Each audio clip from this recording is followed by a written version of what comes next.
أعوذ بالله من الشيطان الرجيم. بسم الله الرحمن الرحيم. الحمد لله أشهد أن لا إله إلا الله وحده لا شريك له.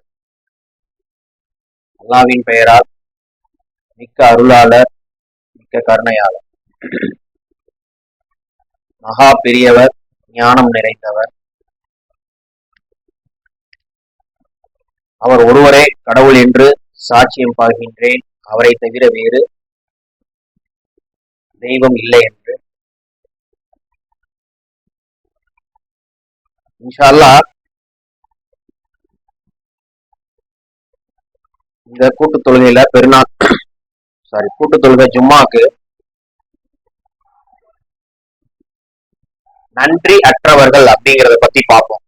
அதாவது அப்ரிகேட்டிவ் அப்படிங்கிறத சொல்றாரு, நன்றி அற்றவர்கள் அப்படின்ட்டு. அல்லாஹ்வுடைய பார்வையில யாரு மிகவும் மோசமான படைப்பினங்கள் அப்படின்னு பார்த்தா நம்ப மறுத்து விட்டவர்கள் தான்.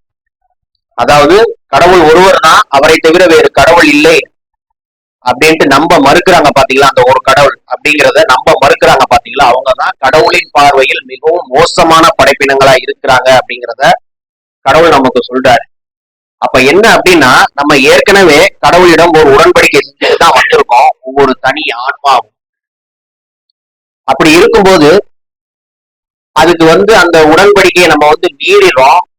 கடவுள் சர்வ சக்தி உடையவர் அப்படிங்கிறதுக்கு உதாரணம் இந்த வானம் பூமி, அதுக்கு இடையில் உள்ள ஒவ்வொரு விஷயங்களையும் கடவுள் நமக்கு இந்த குர்ஆன் மூலமா நம்ம பார்க்கக்கூடியதா ஆக்கி வச்சிருக்கிறாரு. அதெல்லாம் மாபெரும் ஒரு அத்தாட்சியாவும் நமக்கான ஒரு வேலையை செய்யக்கூடியதாகவும் இருக்குதுங்கிற. சூரியன் உங்களுக்கு வெளிச்சத்தை கொடுக்குது, விளக்கா வச்சிருக்கேன் அப்படிங்கிறது சொல்றாரு.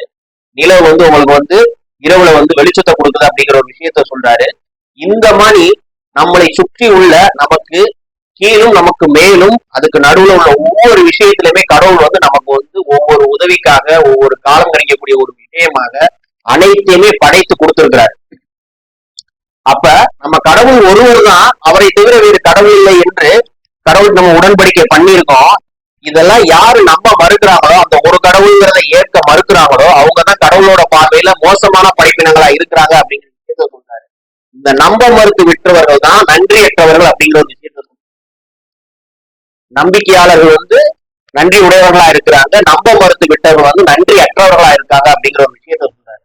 அப்ப நன்றியோட இருக்கணுங்கிறத கடவுள் நம்ம கிட்ட ரொம்ப முக்கியமான ஒரு விஷயமா சொல்றாரு. உங்களுடைய ஒவ்வொரு செயல்களிலும் நீங்க கடவுளுக்கு நன்றி செலுத்திக்கிட்டே இருக்கணும் அப்படிங்கிற ஒரு விஷயத்த சொல்றாரு. நன்றி அற்றவர்களா இருந்துடாதீங்க அப்படிங்கிறாரு. அப்ப யாரெல்லாம் நன்றி அற்றவர்களா இருக்கிறாங்கன்னா, கடவுள் மீது நம்ப மறுக்கிறவங்க. ஒரு விஷயம் அவங்க பிரார்த்தனை செய்யறாங்க, இதுக்கு உதாரணம் நிறைய பார்க்கிறோம். பார்க்கும்போது என்ன அப்படின்னா, அந்த விஷயம் அவங்களுக்கு கிடைச்சிருச்சு அப்படின்னு சொன்னா அவன் தன்னுடைய சாமர்த்தியத்தால் அடைஞ்ச அப்படிங்கிற ஒரு எண்ணத்துக்கு போயிடும். அப்ப அதுவுமே நம்ப மறுக்கிற ஒரு நிலைதான். அவன் கடவுளுக்கு நன்றி கூட மறந்தவன் ஆயிடுறான், தன்னுடைய ஆன்மாவை ஏய்த்து விடுகிறான். நல்லது அப்படின்னா ஆன்மா ஆன்மாவின் மூலமா கடவுளுக்கு நன்றி சொல்ல மறந்துடுறான் அப்படிங்கிறத கடவுள் நமக்கு கத்துக் கொடுக்குறாரு. அப்ப என்ன அப்படின்னா, உங்களுடைய பிறப்பிலிருந்து இறப்பு வரைக்கும் கடவுள் ஒருவர் தாங்கிற அந்த ஒரு கொள்கைக்குள்ள நீங்க வரும்போது, அந்த நம்பிக்கையும் உறுதிப்பாடும் வரும்போது, நீங்க கடவுளுக்கு ஒவ்வொரு செயலிலும் நன்றி கூறக்கூடியவர்களாக இருக்கணும் அப்படிங்கிறத சொல்றாரு. கொஞ்சம் யோசிச்சு பாருங்க, பிராக்டிக்கலா.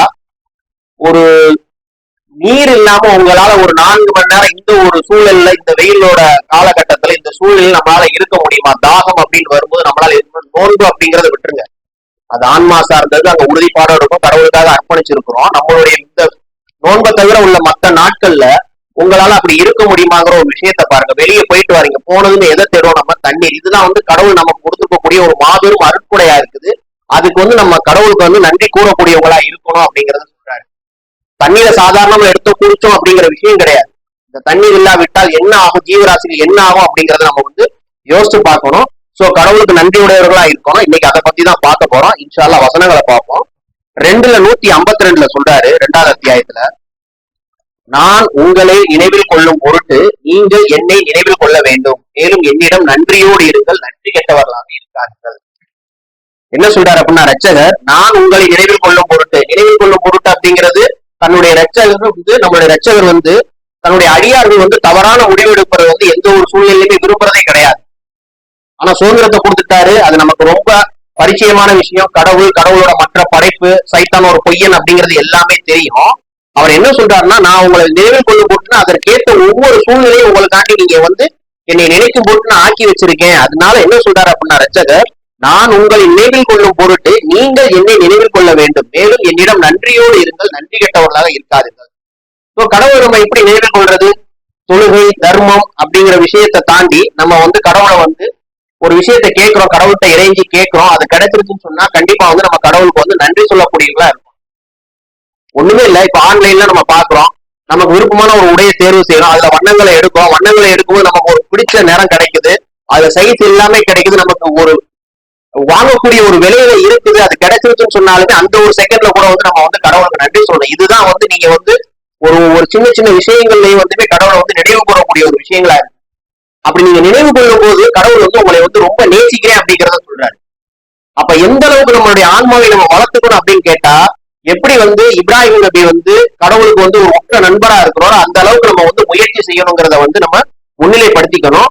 நன்றியோடு இருங்கள், நன்றி கெட்டவர்களாக இருக்காதீர்கள் அப்படிங்கிறத சொல்றாரு. நம்ப மறுத்து விட்டவர்களா போயிடாதீங்க அப்படிங்கிறதையும் கடவுள் நமக்கு சொல்றாரு. ஏன்னா நான் ஆரம்பிக்கும் போதே சொன்ன ஒரு விஷயம் தான், நம்பிக்கையாளர்கள் நன்றி உடையவர்களா இருக்கிறாங்க, நம்ப மறுத்து வச்சவங்க நன்றி அற்றவர்களா இருக்கிறாங்க அப்படிங்கறதுதான் சொல்றாரு கடவுள்.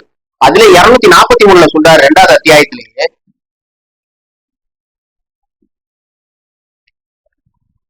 கடவுளின் நிமித்தம் பாடுபடுதல், மரணத்திற்கு அஞ்சி அவர்கள் ஆயிரக்கணக்கில் இருந்த போதிலும் தங்களுடைய வீடுகளை விட்டு விரண்டோடியவர்களை நீர் கவனித்தீரா?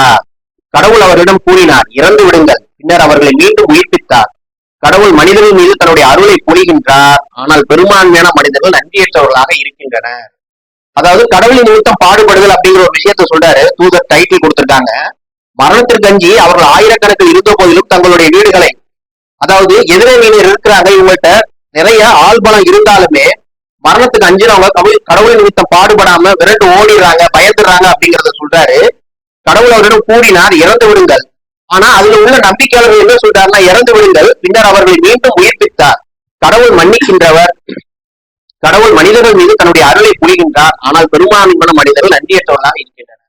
அதாவது அந்த சூழ்நிலை வரும்போதுமே இது ஒரு நன்றி எளிதான விஷயமா தான் இருக்கு. கடவுளுக்காக பாடுபடணும் அப்படிங்கிற ஒரு விஷயத்த சொல்றாரு. அப்ப என்ன அப்படின்னா, உங்களுடைய நம்பிக்கை எந்த அளவுக்கு முழுமையா கடவுளுக்கு அர்ப்பணிச்சு இருக்குதோ அந்த இடத்துலதான் நீங்க மரணத்துக்கு அஞ்ச மாட்டீங்க அப்படிங்கிற ஒரு விஷயத்த சொல்றாரு. அந்த ஆன்மா எந்த அளவுக்கு முற்றிலும் பலமானதா இருக்குதோ, எப்படி ஒரு இரும்பு கோட்டை மாதிரி நீங்க அந்த ஆன்மாவை பலப்படுத்தி வச்சிருக்கீங்களோ, பலப்படுத்தி வச்சிருக்கீங்க மீன்ஸ் இதையுமே இந்த இடத்துல பொருள் மாறிடும். கடவுளின் நிமித்தம் கடவுளால் அருளப்பட்ட நம்ம தேர்ந்தெடுத்த அடியார்களா ஊழியர்களா இருக்கும். அதை நம்ம செய்ய செய்ய நம்முடைய ஆன்மா எந்த அளவுக்கு பலப்படுதோ, அந்த இரும்பு கோட்டை மாதிரி மாறுதோ, அப்படி இருக்கும்போது அவங்க இறந்தாலுமே அவங்க உயிர்ப்பிக்கிறோம் அப்படிங்கிற ஒரு விஷயத்த சொல்றாரு. இத பிராக்டிகலா நீங்க யோசிச்சு பாத்தீங்க அப்படின்னு சொன்னா, உதாரணத்துக்கு நம்ம போய் இந்த கடவுளோட செய்திய கடவுள் ஒருவர் மட்டும்தான் தூதர் இருக்கிறாங்கிற ஒரு விஷயத்த நம்ம எடுத்து சொல்லும் போது நமக்கு அங்கிட்டு இருந்து எதிரணியில இருந்து பாதிப்புகள் நிறைய வந்தாலுமே, அந்த அல்லாவின் நிமித்தம் அது சரியா நீங்க செஞ்சுட்டீங்க அப்படின்னு சொன்னா அந்த அவங்களால தாக்கப்படக்கூடிய சொல்லக்கூடிய விஷயங்கள் எதுவுமே உங்களை பாதிப்படைய செய்யாது. ஏன்னா அடியை விட சொல் அப்படிங்கிறது ரொம்ப கொடுமையான ஒரு விஷயமா நம்மளுடைய மனசுல இருக்கும். ஆனா கடவுள் அதெல்லாம் இல்லாதவன் தான் ஆக்கிடுவோம் அப்படிங்கறத சொல்றாரு. இதைத்தான் நம்ம சொல்றாரு, இறந்து விடுங்கள், பின்னர் அவர்களை மீண்டும் உயிர்ப்பித்தார். கடவுள் மனிதர்கள் மீது தன்னுடைய அருளை பொழிகின்றார், ஆனால் பெரும்பான்மையான மனிதர்கள் நன்றியற்றவர்களாக இருக்கின்றனர். இதுல இந்த மாதிரி நம்ம எடுத்துக்கிறோமே தவிர அதுக்காண்டி நம்ம இறந்துட்டோம் மீண்டும் உயிர்ப்பிக்கிறோம் அப்படின்னா அதுவும் கடவுளால் சாத்தியம்தான். ஆனா அன்றாட வாழ்க்கையில நம்ம இதை ஃபேஸ் பண்ணும்போது உறுதியா எடுத்து சொல்லணும் அப்படிங்கிற ஒரு விஷயத்த சொல்றாரு. நன்றியோட இருங்க எனக்கு அப்படிங்கிறத சொல்றாரு. அதுதான் நம்மளுடைய வேலையா இருக்குது. தொடர்ந்து 7:17 சொல்றாரு, ஆத்ம சுத்தரிப்பு தளம் அப்படிங்கிறதுல 7வது அத்தியாயத்துல 17வது வசனத்துல, அவர்களுக்கு முன்னிருந்தும் அவர்களுக்கு பின்னிருந்தும் அவளுடைய வளம் இருந்தும் அவளுடைய இடம் இருந்தும் அவளிடம் நான் வருவேன், மேலும் அவர்கள் அதிகமானோர் நன்றியற்றவர்களாக இருப்பதை நீர் காண்பீர். ஏன்னா சாத்தான ஒரு பொய்யன், அவன் இந்த உலகத்தோட கடவுளுக்கு உண்டான அனைத்து தன்மைகளும் அவனுக்கு சக்தியை கொடுத்துடுறோம் அப்படிங்கிற ஒரு விஷயத்த சொல்றாரு. சொல்லும் போது இதுல நன்றியற்றவர்களா யார் இருப்பாங்க அப்படின்னா, சாத்தானுக்கு முன்னும் பின்னும் பலமும் இருந்தும் அவன் யாரெல்லாம் அவங்களுக்கு இசை பாடிடுறாங்களோ அவங்க கூட சேர்ந்துடுறாங்களோ சாத்தான் கூட, அவங்களாம் நன்றியற்றவர்கள் அப்படிங்கிற ஒரு விஷயத்த சொல்றாரு. அப்ப எந்த அளவுக்கு நம்ம உறுதிப்பாடோட இருக்கணும் அப்படிங்கறதா விஷயமா இருக்கு. அதுதான் உங்களுடைய கடவுளுக்கு காட்டக்கூடிய நன்றியா இருக்குது அப்படிங்கிற ஒரு விஷயத்த சொல்றாரு. உதாரணத்துக்கு ஒரு குடும்பத்துல இருக்கிறோம், இருக்கும்போது எல்லாருமே சரணடைதல் இருக்கிறாங்களான்னு கேட்டா சொல்ல முடியாது. அப்ப அந்த பக்கத்துல இருந்து என்ன சொல்றது, கடவுளை மட்டும் லாயிலாக இல்லலாங்கிற அந்த கொள்கையை ஏத்துக்காதவங்கள்ட்ட இருந்து எதிர்ப்புகள் வரும்போது நம்ம வந்து அவங்களுக்காக வந்து அந்த ஒரு என்ன சொல்றது, அவங்களுடைய பொருளாதாரத்துக்காகவோ பெரும்பான்மையினரா இருக்கிறாங்க அப்படிங்கிறதுக்காகவோ அப்படின்னாம நம்ம வந்து அந்த பக்கம் வந்து மாறிடக்கூடாது. அப்ப நம்ம உறுதிப்பாட்டோட இருக்கணும். அதுதான் நன்றி கூறக்கூடிய விஷயமா இருக்கு கடவுளுக்கு. ஐயோ என்னோட உடன் பிறந்தவர்களா இருக்கிறாங்க, இல்ல என்னுடைய மனைவியா இருக்கிறாங்க, அவங்க சொல்றதுக்காண்டி நம்ம கேட்கணும் அப்படிங்கிற விஷயம்லாம் இருக்கவே கூடாது. இதெல்லாம் வந்து நன்றி, கடவுளுக்கு நன்றி சொல்லக்கூடிய விஷயமா இருக்கு அப்படிங்கிறத சொல்றாரு. தொடர்ந்து 2 வசனங்கள், அதோட முதல் உரையை முடிச்சுக்கிறேன். 11வது அத்தியாயத்துல 9வது வசனத்துல சொல்றாரு, அதை விட அல்லாஹ்வுடைய மாபெரும் ஒரு வரம் அப்படி இல்லை அப்படின்னு சொன்னா என்ன சொல்றது, ஒரு மாபெரும் ஆசீர்வாதம் அப்படின்னு சொன்னா அப்படின்னா குடும்பத்தின் அராயணமே சரணடைதல் இருக்கிறதுங்கிறது அல்லாஹ் நமக்கு கொடுத்துருக்கக்கூடிய ஒரு மிகப்பெரும் பாக்கியம் தான். ஒரு குடும்பத்துல அனைவருமே வந்து சரணடைதல் இருக்காங்க அப்படிங்கும் போது அது வந்து அல்லாஹ்வால் அருளப்பட்ட ஒரு மிகப்பெரும் பாக்கியம் தான். இன்ஷா அல்லாஹ் நன்றியற்றவர்களா இருக்காதீங்க அப்படிங்கிறத பத்தி பாக்குறோம். 11:9 சொல்றாரு, நம்மிடமிருந்து கருணையை கொண்டு மனிதனை நாம் ஆசீர்வதித்து பின்னர் அதனை அகற்றிவிடும் போதெல்லாம் அவன் விரக்தி அடைந்தவனாகவும் நன்றியற்றவனாகவும் மாறிவிடுகின்றான். இது இவ்வளவு தூரம் நான் இன்றைக்கு பயான் எடுக்கிறேன், தொழுகிறேன். ஆனா எனக்கும் எங்க அம்மாவுக்கும் ஒரு சின்ன ஒரு கான்வர்சேஷன் போய்கிட்டு இருக்கும் போது நம்ம என்ன மேக்சிமம் என்ன கேட்போம், கடவுள்கிட்ட வந்து நம்மளுடைய முதல் உரையா என்ன இருக்கும், பாவங்களை மன்னிக்கணும்னு கேட்போம். அதுதான் வந்து நல்ல ஒரு புரிதல். நான் செஞ்ச ஆதி பாவத்தை மன்னிக்கணும், நரகத்துல என்னைய போற்றாதீங்க, என்னையும் என் குடும்பத்தாரை வந்து நேர்வழிப்படுத்துங்க அப்படிங்கிற ஒரு விஷயம் தான் நம்மளுடைய வந்து முதலாய பிரார்த்தனை. அதுக்கப்புறம் நமக்கு தேவையான பிரார்த்தனை என்ன அப்படின்னா, இவ்வுலகத்துல வாழ்றதுக்கு ஃபர்ஸ்ட் நோய் நொடி இல்லாத ஒரு வாழ்க்கையை கேட்போம். அதுக்கப்புறம் நம்ம கேட்கக்கூடிய பெரும் விஷயம் என்ன அப்படின்னு கேட்டீங்களா, இந்த உலகத்துக்கு நம்ம வாழக்கூடியதுக்கு வாழ்வாதாரத்தையும் பொருளாதாரத்தையும் கடவுள்கிட்ட கேட்போம். கேட்கும்போது இப்படி ஒரு கான்வர்சேஷன் போய்கிட்டு இருக்கும் போது என்னுடைய தாயார் கூட சொல்றாங்க, என்ன சொல்றாங்க அப்படின்னா, நடத்தும் அல்லா நாடிட்டா ஒரு நிமிஷம் தான் அப்படிங்கிற ஒரு விஷயம் வரும்போது, ஏன்னா பிரச்சனைகள் வந்து எல்லாத்துக்குமே இருக்கும், ஆனா பிரச்சனைகள் வேற மாதிரி இருக்கும்.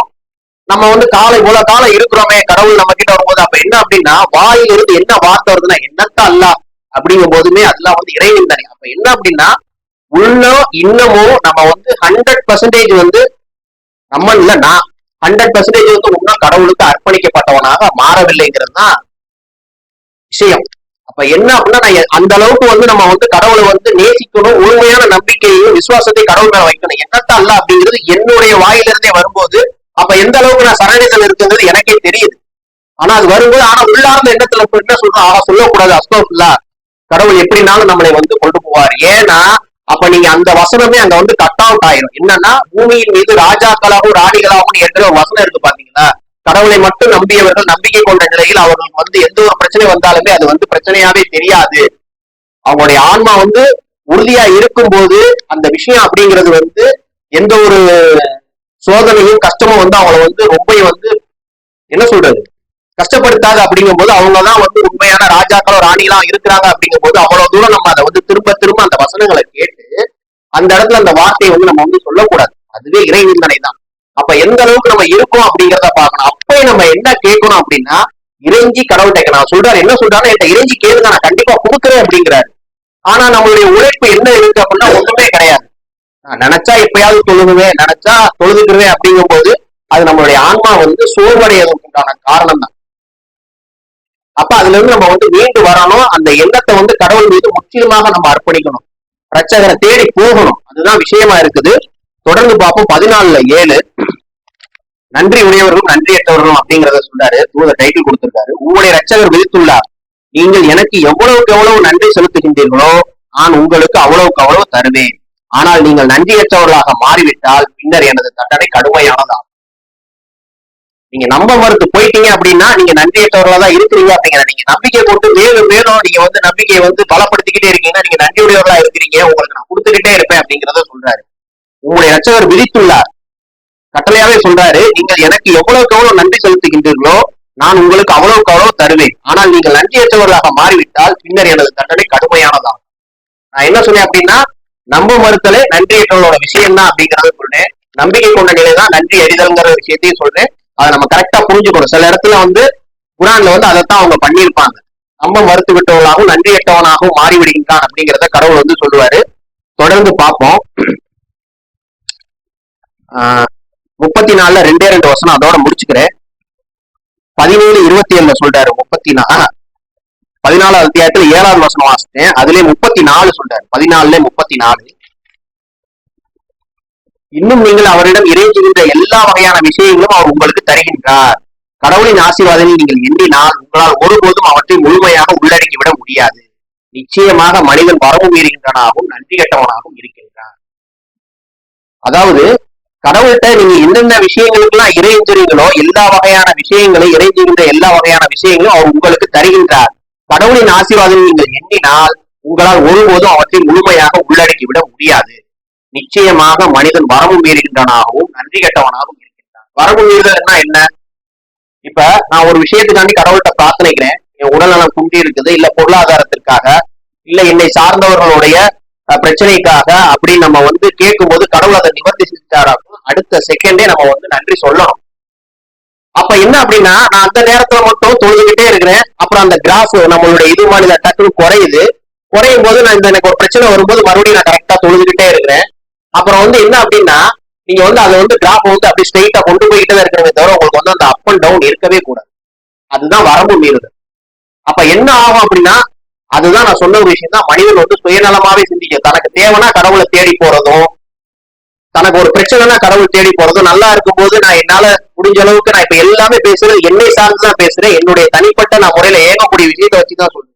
அப்படி இருக்கக்கூடாது. அதுவே வரம்பு மீறுதல தான் இருக்கும் அப்படிங்கறத சொல்றாரு. அதுதான் நன்றி கெட்டத்தனம் அப்படிங்கிறார்.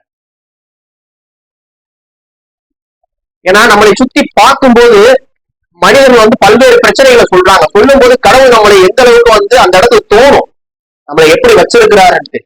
ஏன்னா ஃபர்ஸ்ட் கடவுள் நமக்கு கொடுக்கக்கூடிய மிகப்பெரும் பாக்கியம் அப்படிங்கிறது என்னன்னு கேட்டீங்களா, உங்களுடைய உடல் ஆரோக்கியம் தான். சோ இதுவே இப்போ இருக்காங்கன்னா, ஏஜ்ல இருக்காங்க அப்படின்னா, ஏஜ்ல இருக்கும்போது ஒரு நடக்கக்கூடிய தன்மையில ஒரு கடவுள் நம்மளை எந்த அளவுக்கு ஒரு சக்தியை கொடுத்திருக்காரு, ஒரு எனர்ஜியை கொடுத்திருக்காரு அப்படிங்கிறத பார்க்கும்போது அதெல்லாம் நன்றி சொல்லக்கூடிய விஷயங்கள். அதெல்லாம் கடவுள் நன்றி சொல்லிக்கிட்டே இருக்கும். இது போக எப்படி நம்ம அளவுக்கு அதிகமா பாவ மன்னிப்பு கேட்கிறோமோ அதே மாதிரி நம்மளை சரணடைகளை தேர்ந்தெடுத்து நம்மளுடைய அடியார்களா கடவுள் நம்மளை தேர்ந்தெடுத்ததுக்கு நம்ம நன்றி சொல்லிக்கிட்டே இருக்கும். எந்த அளவுக்கு நீங்க பாவ மன்னிப்பு கேட்கறீங்களோ அந்த அளவுக்கு நன்றி சொல்லிக்கிட்டே இருக்கும். இன்ஷா அல்லாஹ் ஒரே ஒரு வசனம் 17:27 அதோட முடிச்சுக்கிறேன். ஊதாரிகள் சாத்தானின் சகோதரர்கள் ஆவர், மேலும் சாத்தானோ தன் இரட்சகருக்கு நன்றியற்றவன் ஆகும். அதாவது கடவுள் கொடுக்க வாழ்வாதாரத்தை நம்ம கஞ்சத்தனம் அப்படிங்கிற விஷயத்த பார்க்கும்போது அல்லாஹ்வுடைய நம்பிக்கையாளர்கள் எப்படி இருப்பாங்கன்னா, அல்லாஹ்வின் நம்பிக்கை கொண்ட நம்பிக்கையாளர்கள் தங்களுடைய கைகளை சுருக்கிடவும் மாட்டாங்க, இப்படி விரிச்சிடவும் மாட்டாங்க அப்படிங்கறத சொல்றாரு. அல்லாஹ் கொடுக்கக்கூடிய வாழ்வாதாரத்தை நீங்க ஒரு வரமுறை இல்லாம செலவு பண்ணிடாதீங்க அப்படிங்கிற ஒரு விஷயத்த சொல்றாரு. அவங்கலாம் ஊதாரிகள் அப்படிங்கிறாங்க. ஊதாரிகள் சொல்லும்போது ஊதாரிகள் சாத்தானின் சகோதரர்கள் ஆவார் அப்படிங்கறத சொல்றாரு. மேலும் சாத்தானோ தன் ரட்சகருக்கு நன்றியற்றவன் ஆவான். அப்படி இருக்கிறவங்களும் நன்றி அற்றவர்களாதான் இருக்காங்க அப்படிங்கிற ஒரு விஷயத்த சொல்றாரு. நம்ம சரணடைதல் இருக்கும்போது இந்த மாதிரி விஷயங்களை நன்கு புரிஞ்சு அதை அல்லாஹ் நமக்கு தெளிவுபடுத்தி கொடுத்துருக்காரு. அதுக்கு அல்லாஹ்வுக்கு நம்ம நன்றி சொல்லணும். ஸோ அதுக்கேற்ற மாதிரி நம்ம நம்மளுடைய வாழ்க்கை முறையை அமைச்சுக்கணும். இன்ஷா அல்லாஹ் தொடர்ந்து பார்ப்போம். நம்மளுடைய ஆதி பாவத்திற்காக பாவ மன்னிப்பு கேட்போம். தூபு இல்லலாம். அல்ஹம்துலில்லாஹ். ஷஹது லா இலாஹ இல்லல்லாஹ் வஹ்தஹு லா ஷரீக லஹு. அல்லாஹ்வின் பெயரால் மிக்க அருளாளர் மிக்க கருணையாளர். அவர் ஒருவரே கடவுள், அவரை தவிர வேறு இணை தெய்வங்கள் இல்லை. இன்ஷா அல்லாஹ் தொடர்ந்து இந்த ஜும்மாவுக்கு 2வது உரை நன்றியற்றவர்கள் அப்படிங்கிறத பார்க்கிறோம். அன்அப்ரிசியேட்டிவ் அப்படிங்கிறத பத்தி. காட் டிஃபென்ஸ் த பிலீவர்ஸ் அப்படிங்கிறார். காட் டிஃபென்ஸ் த பிலீவர்ஸ், நம்பிக்கையாளர்களை கடவுள் காக்கின்றார். காட் டிஃபென்ஸ் த பிலீவர்ஸ், நம்பிக்கையாளர்களை கடவுள் காக்கின்றார். அப்படின்னா நன்றியோட இருக்கிறவங்கள கடவுள் நம்ம காக்குறோம் அப்படிங்கிற ஒரு விஷயத்த சொல்றாரு. இது நம்மளுடைய ஒரு மீற முடியாத வாக்குறுதியா இருக்கு அப்படிங்கிறதையும் சொல்றாரு. ஏன் அப்படின்னா, இந்த படைப்பு, இந்த பிரபஞ்சம் எல்லாமே கடவுள் மட்டும்தான் அப்படிங்கிறதுக்கு கடவுள் நம்மளை எல்லாம் இந்த சோதனை களமா ஆக்கியிருக்காரு. எல்லா சக்திகளும் அந்த ஒரு கடவுளுக்கு மட்டும்தான் இருக்குதுங்கிறத நம்பிக்கை கொண்டணும் அப்படிங்கிறது ரெண்டாவது நான் ஆரம்பிக்கும் போதே சொன்ன ஒரு விஷயம் தான், நம்ம அங்க ஒரு உடன்படிக்கை செஞ்சுட்டு வந்திருக்கிறோம். அந்த உடன்படிக்கைக்கு நம்ம நன்றியோட இருக்கணும் அப்படிங்கிற ஒரு விஷயம் தான். அப்ப என்ன அப்படின்னா காட் டிஃபென்ஸ் த பிலீவர்ஸ் அப்படிங்கிறது நம்பிக்கையாளர்கள் மீன்ஸ் அப்படின்னா நன்றியுடையவர்களை கடவுள் காப்போம் அப்படிங்கிறத சொல்றாரு. இன்ஷா அல்லாஹ் அதை பத்தி தான் பார்ப்போம். 22:38 சொல்றாரு. 22வது அத்தியாயம் 38வது வசனம். அதுல 2 வசனம் இருக்கு, அடுத்து 66 இருக்குது. இன்ஷா அல்லாஹ் ரெண்டையும் பார்த்துருவோம். நம்பிக்கை கொண்டோரை கடவுள் காக்கின்றார், நம்பிக்கை துரோகி நன்றி கெட்டவர் எவரையும் கடவுள் நேசிப்பதில்லைங்கிறார். அப்பெல்லாம் நம்ம என்ன அப்படின்னா கடவுள் யாரை நேசிக்கிறார் அப்படின்னா யாரெல்லாம் நம்பிக்கை கொண்டு நன்றி உடையவர்களா இருக்கிறாங்களோ, ரெண்டாவது அவங்களை வந்து நம்ம காக்கணும் அப்படிங்கிற விஷயத்தையும் சொல்றாரு. அதுதான் சொல்றாரு. என்ன சொல்றாரு? நம்பிக்கை கொண்டோரை கடவுள் காக்கின்றார், நம்பிக்கை துரோகி நன்றி கெட்டவர் எவரையும் கடவுள் நேசிப்பதில்லை. இந்த இடத்துல நம்பிக்கை துரோகி அப்படிங்கிறது நீங்க எப்படி எடுத்துக்கலாம்னு சொன்னா, காலையில நம்பிக்கை கொண்டு மாலையில வந்து அவங்க வந்து நம்ப மறுத்தல் நிலைக்கு போயிடுவாங்க. ரெண்டாவது நம்பிக்கை கொண்டு நம்ப மறுத்து திரும்பவும் நம்பிக்கை கொண்டு நம்ப மறுத்து போறதுமே வந்து ஒரு நம்பிக்கை துரோகமான ஒரு செயல் தான் அப்படிங்கிறத கடவுள் வந்து நமக்கு வந்து கத்துக் கொடுக்குறாரு. இன்ஷா அல்லாஹ் அப்ப நம்மளுடைய பிரார்த்தனை எப்படி இருக்கும் அப்படின்னு கேட்டீங்கன்னாக்கும், இறுதி வரை உறுதிப்பாட்டோடையும் விசுவாசத்தோடையும் நம்பிக்கை கொண்ட நிலையில் எங்களை மரணிக்க செய்வீராக அப்படிங்கிறது தான் வந்து நம்மளுடைய பிரார்த்தனையா இருக்கணும். தொடர்ந்து அதுல 22 சொல்றாரு. 66வது வசனத்துல அவர்தான் உங்களுக்கு வாழ்வளித்தவர், பின்னர் அவர்தான் உங்களை மரணத்தில் ஆழ்த்துகின்றவர், பின்னர் அவர் மீண்டும் உங்களை வாழ்வுக்கு கொண்டு வருகின்றார், நிச்சயமாக மானிடன் நன்றியற்றவனாக இருக்கின்றார். அப்ப என்ன அப்படின்னா நம்மளை பத்தி ஒரு உதாரணத்தை கடவுள் நமக்கு இங்க சொல்றாரு. ஒண்ணுமே இல்லாம நீங்க இருந்தீங்க, அதுதான் சொல்லுவார். யார்கிட்ட சொல்லுவார் அப்படின்னா எலியாவை பத்தி சொல்லும் போது சொல்லுவார் நினைக்கிறேன். ஜான்கிட்ட சொல்லும் போது சொல்லுவாரு. என்ன சொல்லுவார் அப்படின்னா அவங்க வந்து ரொம்ப வயதானவங்களா இருக்கும் போது எப்படி இது சாத்தியமாகும் அப்படின்னு கேட்கும்போது, நீங்க ஒண்ணுமே இல்லாதப்போ உங்களை நான் வந்து படைச்சோம் அப்படிங்கிறது வந்து உங்களுக்கு வந்து ஒரு இதா இல்லையா, சக்தி அத்தாட்சியா இல்லையா அப்படின்னு கேட்பாரு. அது மாதிரி நம்ம வந்து படைக்கும் போது தனியா தான் படைக்கப்பட்டு வாரோம், போகும்போது தனியா தான் போறோம். அப்ப மனிதனை வச்சே மனிதனுக்கு ஒரு சான்றை கொடுக்கிறார். அவர் தான் உங்களுக்கு வாழ்வளித்தவர், பின்னர் அவர் உங்களை மரணத்தில் ஆழ்த்துகின்றார், பின்னர் அவர் மீண்டும் உங்களை வாழ்வுக்கு கொண்டு வருகின்றார், நிச்சயமாக மானிடன் நன்றியற்றவனாக இருக்கின்றார். அப்ப என்ன அப்படின்னா இது போய் நம்ப மருத்துவர்கள் வந்து இந்த கொள்கையை வந்து இந்த வசனத்தை வந்து ஏத்துக்க மாட்டாங்க. அதை விட வந்து என்ன சொல்றது, இந்த கடவுள் மறுப்பாளர்கள் இருக்காங்க பாருங்க, அவங்க வந்து ஏத்துக்கவே மாட்டாங்க. இதெல்லாம் வந்து சயின்ஸ் அப்படிங்கிற ஒரு விஷயத்த சொல்லிடுவாங்க. இதுக்கப்புறம் ஒரு வாழ்க்கை அப்படிங்கறதெல்லாம் அவங்க வந்து நம்பவே மாட்டாங்க. படைப்பு உங்களுடைய படைப்பை பத்தி சொல்லியிருக்கு, இப்படி இருக்குது அப்படின்னு சொன்னாலுமே அவங்க வந்து அதை வந்து அக்செப்ட் பண்ணிக்க மாட்டாங்க. அவங்களாம் வந்து நன்றியற்றவர்களா இருக்கிறாங்க அப்படிங்கிற ஒரு விஷயத்த கடவுள் சொல்றாரு. அதான் சொல்ற, உங்களுக்கு வாழ்வு அளிக்கிறோம், உங்களை மரணத்துல ஆழ்த்துறோம், மீண்டும் உங்களுக்கு வாழ்வு கொடுக்குறோம் அப்படிங்கிறது. ஆனா மனிதன் வந்து நன்றி கெட்டவனா இருக்கான் அப்படிங்கிறத சொல்றாரு. தொடர்ந்து 27:40 சொல்றாரு நன்றியற்றல் இருக்கிறாங்க அப்படிங்கிறத.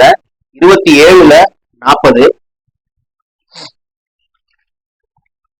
புத்தகத்திலிருந்து அறிவை பெற்றிருந்த ஒருவர் கூறினார், உமது கண்ணிமைப்பில் அதனை உம்மிடம் கொண்டு வர என்னால் இயலும். அவருக்கு முன்னால் அது நிர்மாணிக்கப்பட்டிருப்பதை அவர் கண்டதும் அவர் கூறினார், இது என் இரட்சகரிடமிருந்து ஒரு ஆசீர்வாதமாகும். நான் நன்றியுடையவனாக இருக்கின்றேனா அல்லது நன்றி கெட்டவனா என்று காட்டுவதற்காக இதன் மூலம் அவர் என்னை சோதிக்கின்றார். எவர் ஒருவர் நன்றியுடையவராக இருக்கின்றாரோ அவர் தன் சொந்த நலனுக்காகவே நன்றியுடையவராக இருக்கின்றார். மேலும் ஒருவன் நன்றி கெட்டவனாக மாறிவிட்டார், பின்னர் என்னுடைய இரட்சகர் அவன் பால் எந்த தேவையும் இல்லாதவர், மிக்க கண்ணியம் உடையவர். புத்தகத்திலிருந்து அறிவை பெற்றிருந்த ஒருவர் கூறினா, உமது கண்ணிமைப்பில் அதனை உம்மிடம் கொண்டு வர என்னால் முடியும். அதாவது ஒளியின் வேகத்தோட விரைவாக அப்படிங்கிறது அப்டேட் அப்படிங்கிறது ஜின்ல இருந்து ஒரு படைப்பு சொல்லுது. அவருக்கு முன்னால் அது நிர்மாணிக்கப்பட்டிருப்பதை அவர் கண்டதும் இது வந்து சுலைமானுக்கு நடக்குது. அவர் கூறினார், இது என் இரட்சகரிடமிருந்து ஒரு ஆசீர்வாதமாகும். நான் நன்றியுடையவனாக இருக்கின்றேனா அல்லது நன்றி கெட்டவனாக என்று காட்டுவதற்காக இதன் மூலம் அவர் என்னை சோதிக்கின்றார். அதாவது சோதனை அப்படிங்கிறது உங்களுக்கு வந்து கஷ்டத்தின் மூலமா வரும் நீங்க நினைச்சுக்காதீங்க. பொருளாதாரத்தை கொண்டும் நல்ல ஒரு உங்களுக்கு வந்து என்ன சொல்றது, நல்ல ஒரு பொருளாதாரம், நல்ல ஒரு என்ன சொல்றது கோடீஸ்வரன் ஆக்கி உங்களையே கடவுள் அதன் மூலமாகவும் உங்களை சோதிக்கலாம். சோதனைங்கிறது கஷ்டத்தின் மூலமா வருங்கிறது மட்டும் நினைக்காதீங்க. சோதனை அப்படிங்கிறது நல்லதை கொண்டு நீங்க செய்யறீங்களாங்கிறத பாக்குறது, அல்லாஹ் வந்து நீங்க நன்றியுடையவர்களா இருக்கிறீங்களாங்கிறத பாப்பாரு. மேபி அதனால கூட அந்த பிரார்த்தனை நீங்க கேட்கும் போது கடவுள் உங்களுக்கு வந்து பதிலளிக்காம இருக்கலாம். இப்போ உதாரணத்துக்கு என்னையே எடுத்துக்கோங்க, எனக்கு ஏதாவது கொடுத்தா அந்த இடத்துல என்னுடைய தர்மம் செய்யக்கூடிய விஷயமோ வேற எந்த விஷயமோ கடவுளின் பக்கம் போகக்கூடிய விஷயமோ வந்து நான் செய்யாம இருக்கலாம் அப்படிங்கிற உதாரணத்துக்கு சொல்றேன். அதனால கூட கடவுள் வந்து அதை வந்து தள்ளி போடலாம். இல்ல அது வரைக்கும் கடவுள் என்னைய பக்குவப்படுத்தலாம். இல்ல அதற்கு உண்டான காலம் ஒன்றும் கழியாம இருக்கலாம். சோ இதுதான் அப்ப சோதனை அப்படிங்கிறது வந்து நமக்கு வந்து கஷ்டத்தின் மூலமாக கூட இல்ல, நல்ல விஷயங்களை கொடுத்து கடவுள் சோதிப்பார். அதான் சொல்றாரு, இது என் ரட்சகரிடமிருந்து ஒரு ஆசீர்வாதமாகும், நான் நன்றியுடையவனாக இருக்கின்றேனா அல்லது நன்றி கெட்டவனா என்று காட்டுவதற்காக இதன் மூலம் அவர் என்னை சோதிக்கின்றார். எவர் ஒருவர் நன்றியுடையவராக இருக்கின்றாரோ, கடவுளுக்கு யாரெல்லாம் நன்றி உடையவராக இருக்கிறாங்களோ அப்போ வந்து கடவுளுக்கு இல்ல, நம்முடைய சொந்த நலனுக்கு தான் அப்படிங்கிறார். அவர் தன் சொந்த நலனுக்காக நன்றியுடையவராக இருக்கின்றார். மேலும் ஒருவன் நன்றி கெட்டவனாக மாறிவிட்டால் பின்னர் என்னுடைய ரட்சகர் அவன் பால் எந்த தேவையும் இல்லாத மிக்க கண்ணியம். 2 வசனம் இன்ஷா அல்லாஹ் அதோட முடிச்சிடுறேன். தொடர்ந்து 28-58 சொல்றாரு,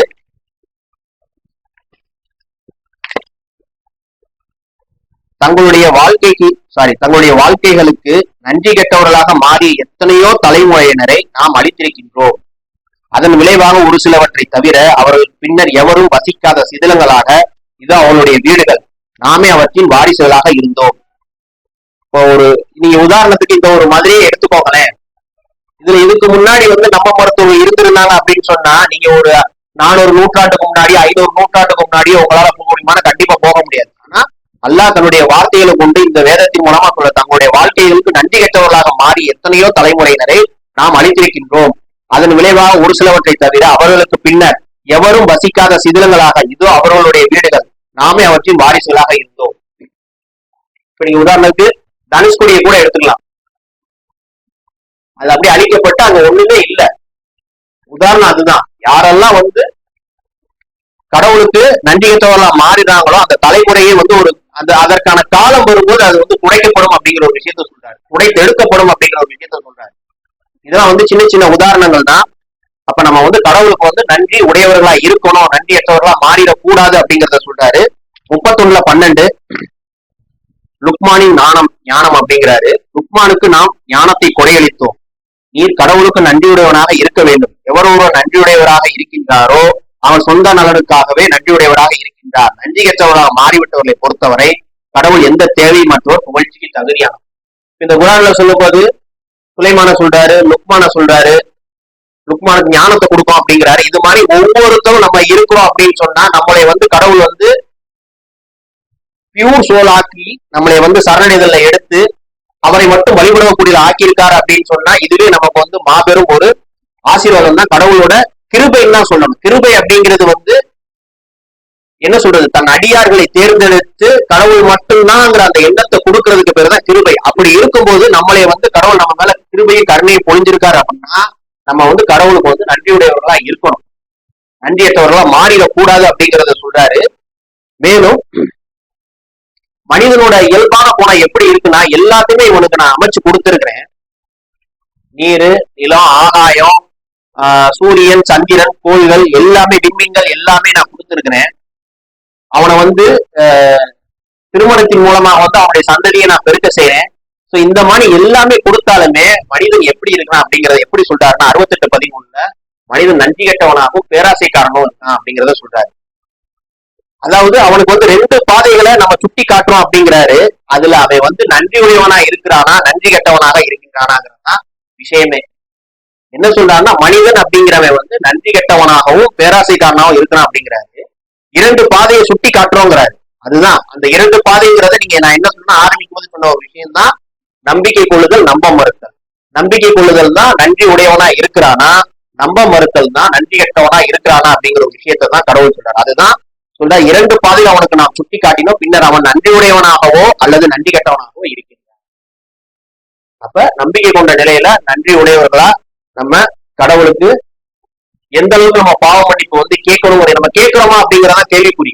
சும்மா இருக்கும்போது நம்ம கேட்கிறோமா, யாரெல்லாம் என்னுடைய ஆதி பாவத்தை மன்னிப்பீராக, என்னுடைய தாய் பாவத்தை மன்னிப்பீராக, அஸ்தோஃபில்லா அந்த முதன்மையான பாவத்தை மன்னிப்பீராக சொல்றோம்ல, அதே மாதிரி ரட்சகர் எங்களை தேர்ந்தெடுத்ததுக்கு ரொம்ப நன்றி சுபஹானல்லாஹ் அப்படின்னு சொல்றோமா அப்படிங்கிறதா விஷயமா இருக்கு. இன்ஷா அல்லாஹ் நம்ம இறுதி வரை நம்பிக்கை கொண்ட நிலையில உறுதிப்பாடோட கடவுளுக்கு நன்றி உடையவர்களா இருக்கணும் அப்படிங்கிறது கடவுள்கிட்ட தான் கேட்கணும். நம்ம எந்த ஒரு சூழ்நிலையுமே வந்து எங்களை வந்து கைவிட்டுறாதீங்க, நன்றியற்றவர்களா ஆக்கிடாதீங்க, எங்களை நன்றி உடையவர்களா மன்னிக்க செய்யுங்க அப்படிங்கறதுதான் நம்மளுடைய பிரார்த்தனையா இருக்கணும். இன்ஷா அல்லாஹ் அதுக்கு நம்ம நம்மளுடைய ஆன்மாவை தயார் செய்யணும். இதோட இந்த உரையை முடிச்சுக்கிறேன். அக்கீம் சொல்லார்.